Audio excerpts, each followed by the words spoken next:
Assalamualaikum warahmatullahi wabarakatuh. Mari kita saksikan pembelajaran online SMA Al-Azhar Medan. Welcome to Mathematics Class.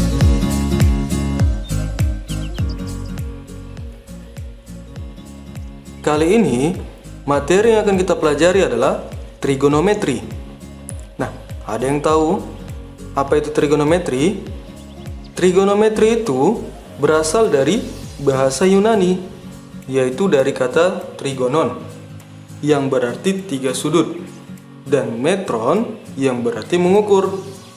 Jadi trigonometri itu adalah materi yang akan mempelajari tentang hubungan antara panjang sisi dan sudut dalam segitiga siku-siku. Nah, kamu pasti bertanya-tanya, untuk apa sih belajar trigonometri? Ada nggak manfaatnya bagi kita? Jadi, kita langsung aja ke aplikasi dari trigonometri. Perhatikan tayangan berikut ini ya nak.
Nah, bagaimana? Banyak kan manfaatnya dalam kehidupan sehari-hari? Ya, kita langsung aja ya. Perbandingan trigonometri. Perhatikan segitiga siku-siku berikut ini. Sudut yang berada di depan sudut siku-siku, kita misalkan saja, itu sudut A. Berarti di depan sudut A merupakan panjang sisi A. Kita tuliskan dengan huruf A kecil. Kemudian di depan sudut B adalah panjang sisi B. Nah, kita tuliskan saja dengan huruf B kecil. Selanjutnya, di depan sudut C itu merupakan panjang sisi C. Kita tuliskan saja dengan huruf C kecil. Tujuannya untuk apa? Tujuannya untuk mengklasifikasikan. Jadi yang C tadi merupakan sisi miring, kemudian yang A merupakan sisi depan, dan B yang merupakan sisi samping. Mudah ya? Nah, ini harus diingat ya. Nah, jadi untuk selanjutnya kita akan mempelajari fungsi dasar dari trigonometri. Ada sinus, kosinus, ada tangen, kotangen, sekan maupun kosekan. Jadi pertama-tama kita pelajari dulu untuk sinus. Nah, sinus ada aturannya. Sin A itu merupakan perbandingan dari sisi depan sudut A dengan sisi miring. Bisa kita tuliskan dengan A per C. Kemudian untuk kosinus, kosinus A itu adalah perbandingan dari sisi samping sudut A dengan sisi miring, atau bisa kita tuliskan dengan B per C. Nah, untuk tangen A itu adalah perbandingan dari sisi depan sudut A dengan sisi samping sudut A. Berarti itu bisa kita tuliskan dengan A per B. Nah, mudah ya. Nanti agar lebih mudah lagi, kita bisa mengingatnya itu sisi depan, sisi samping, dan sisi miring. Kita singkat saja dengan D, Sa, Mi. Ya. Jadi sisi untuk sin tadi adalah sisi depan per sisi miring. Berarti kita singkat saja dengan demi. Untuk kosinus itu sisi samping per sisi miring. Kita singkat saja dengan sami. Kemudian untuk tangan itu kan sisi depan berbanding sisi samping. Berarti bisa kita singkat dengan desa. Nah, ini mudah sekali mengingatnya. Jadi untuk mengingat nilai perbandingan trigonometri pada sinus, kosinus, dan tangen, itu bisa kita ingat saja demi, sami, desa. Bagaimana? Mudah ya nak ya? Nah, tadi kan sudah Bapak bilang bahwa ada sinus, selain sinus, kosinus, dan tangen, ada sekan, kosekan, dan kotangen. Jadi untuk sekan itu merupakan kebalikan dari kosinus. Sedangkan kosekan merupakan kebalikan dari sinus. Dan kotangen merupakan kebalikan dari tangen. Nah, jadi perhatikan segitiga siku-siku yang tadi. Jadi kita akan melihat nih untuk sekan. Aturan untuk sekan, karena dia adalah kebalikan dari kosinus, berarti 1 per cos. Jadi balik saja, jadinya sisi miring per sisi samping, yaitu C per B. Nah, untuk kosekan tadi kan adalah kebalikan dari sinus. Jadinya kita buat saja sisi miring per sisi depan, yaitu C per A. Nah, untuk kotangen adalah kebalikan dari tangen. Jadi langsung saja ya, sisi samping per sisi depan. Maka kita tuliskan dengan B per A. Nah, ini juga sangat mudah mengingatnya. Nah, selanjutnya untuk lebih memahaminya, kita langsung masuk ke contoh ya nak. Perhatikan contoh berikut ini. 3 siku-siku ABC. Siku-sikunya berada di sudut ABC. Jika panjang sisi AB adalah 3 satuan dan BC adalah 4 satuan, maka yang mau ditentukan adalah sin A, cos A, dan tangen A. Jadi caranya terlebih dahulu cari dulu panjang AC-nya. Nah, bagaimana cara menentukan panjang AC? Ingat ya, menggunakan teorema Pitagoras. Jadi panjang sisi miring itu kita peroleh dengan akar dari panjang sisi alas kuadrat ditambah panjang sisi tegak kuadrat. Jadi nanti diperoleh akar dari 25. Jadi maka dapatlah panjang AC-nya sebesar nilai 5 satuan. Nah, yang mau kita tentukan sin A.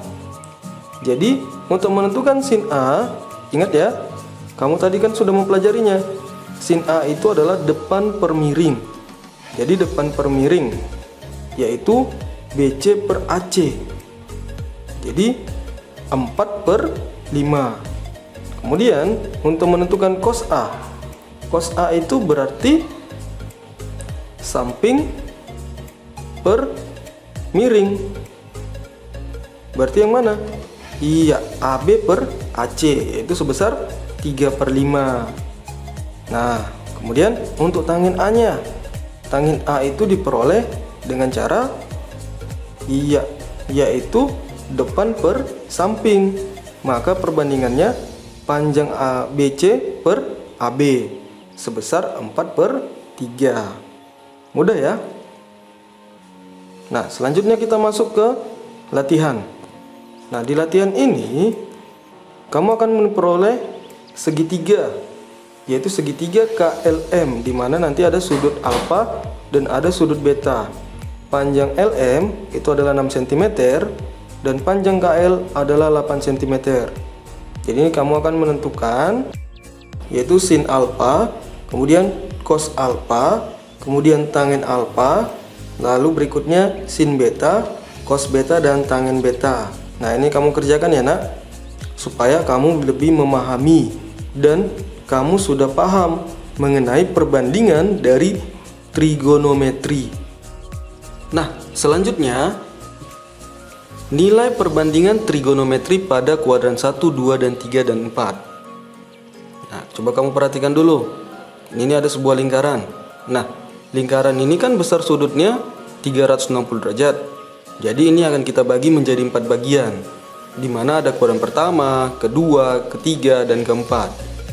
Jadi pembagiannya itu di kuadran pertama dimulai dari 0 derajat sampai dengan 90 derajat. Di kuadran kedua itu mulai lebih dari 90 derajat sampai dengan 180 derajat. Di kuadran ketiga itu lebih dari 180 derajat sampai dengan 270 derajat. Nah, sedangkan yang di kuadran keempat itu lebih dari 270 derajat sampai dengan 360 derajat. Nah, tujuannya untuk apa ya? Jadi pembagiannya ini memiliki aturan. Nah, tujuannya untuk apa?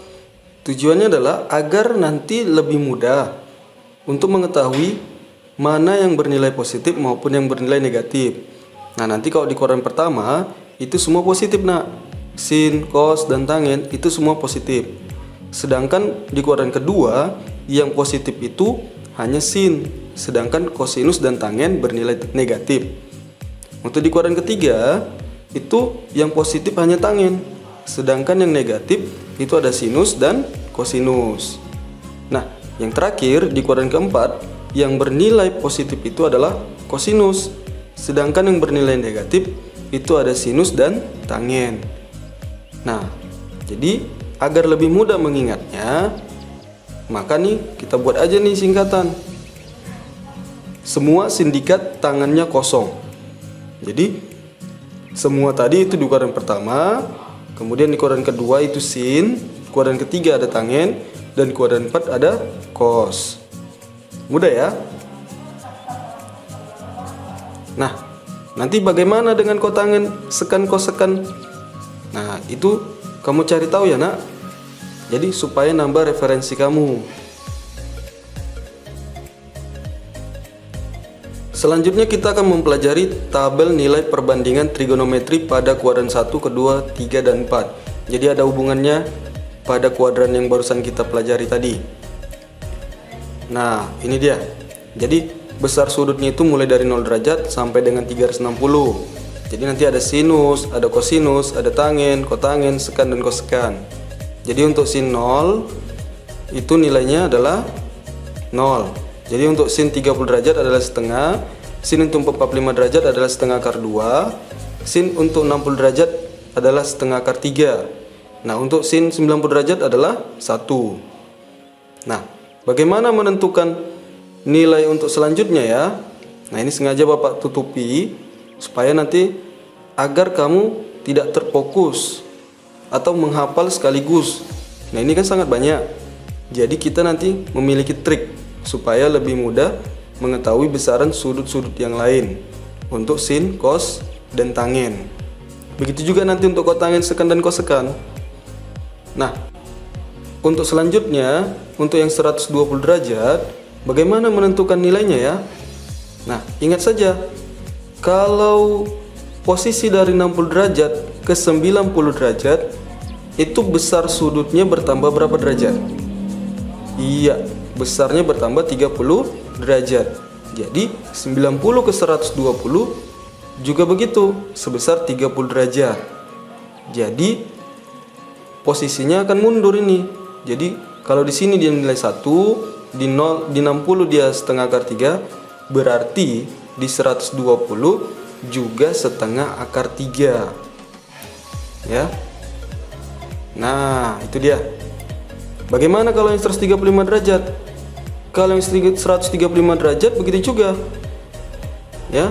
Jadi dia nanti mundur nih. Jadi dia akan sama dengan besar yang 45 derajat. Jadi yang 135 akan sama dengan yang 45 derajat. Berapa nilainya? Setengah akar 2. Jadi kita buka ya, kita cek. Nah, benar, setengah akar 2. Lalu untuk yang 150 derajat, berarti 150 derajat akan sama dengan yang 30 derajat. Berapa nilainya? Yaitu setengah. Nah, kita cek, benar nggak? Iya, benar juga. Lalu yang terakhir, 180 derajat, itu akan sama dengan besar sudut yang 0 derajat. Kalau sin 0 derajat 0, berarti yang 180 juga, iya, juga 0. Nah, mudah kan?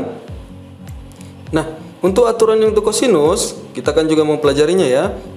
Nah, kita akan melihat nih besar sudut 120 derajat untuk kosinus. Kira-kira siapa yang sudah tahu? Iya. Jadi kalau di sini dia 60 derajat itu setengah, akan samalah itu nanti dengan sudut 120 derajat. Kalau di sini setengah, berarti di sini setengah. Benar nggak setengah?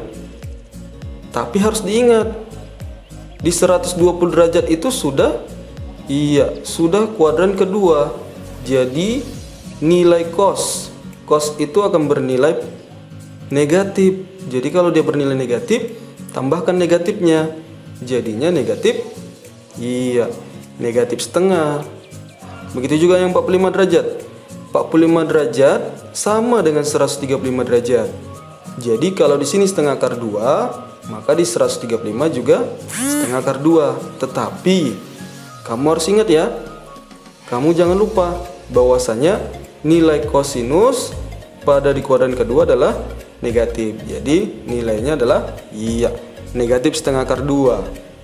Begitu juga untuk 150. 150 itu akan sama dengan besar sudut yang, iya, 30 derajat. Nah, di sini berapa yang 30 derajat? Setengah akar 3. Berarti nanti yang 150 juga, nah, setengah akar 3. Tetapi karena kosinus di kuadran kedua bernilai negatif, maka nilainya akan menjadi negatif. Nah, bagaimana dengan kosinus 180? Iya, kamu pasti bisa sudah menebaknya ya. Jadi nilai kosinus 180 adalah nilainya, iya, nilainya adalah negatif 1. Nah, sekarang kita masuk untuk tangen. Tangen yang 120 derajat, berapa ya nilainya?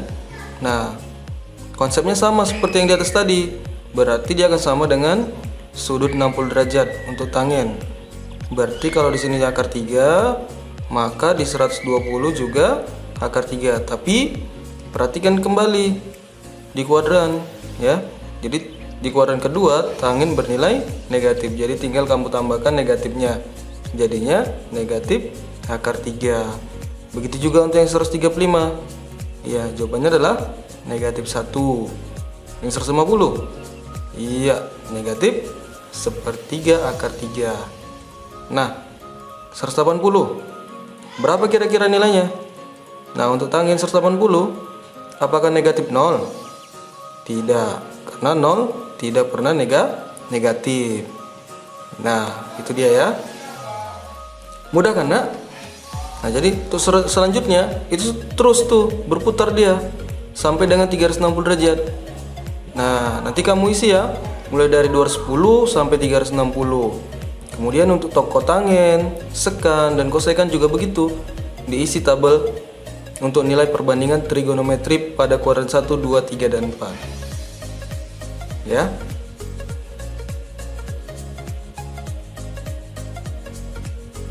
Nah, kita akan langsung aplikasi ke dalam contoh. Nah, misalkan nih, tangen 45 derajat ditambah dengan tangen 30 derajat. Kamu masih ingat tangen 45 derajat? Nah, jadi tangen 45 derajat itu adalah 1. ditambah dengan tangen 30 derajat setengah akar 3. Jadi tetap ya, jawabannya 1 tambah 1/3 akar 3. Nah, kalau sampai sini aja pun penyelesaiannya tidak masalah. Ini juga sudah benar, ya. Nah, ini adalah latihan 3. Ya, untuk lebih menguasai pemahaman tentang perbandingan tabel trigonometri tadi, maka ini kamu kerjakan. Jadi soalnya ada 4. Jadi itu nanti kamu kerjakan. Mudah-mudahan kamu bisa mengerjakan dan coba pahami lebih lanjut ya nak. Jadi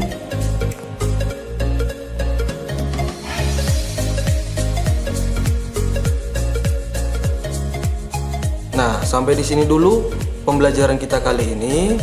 Nanti di lain waktu kita lanjut di pembelajaran online yang selanjutnya. Ya.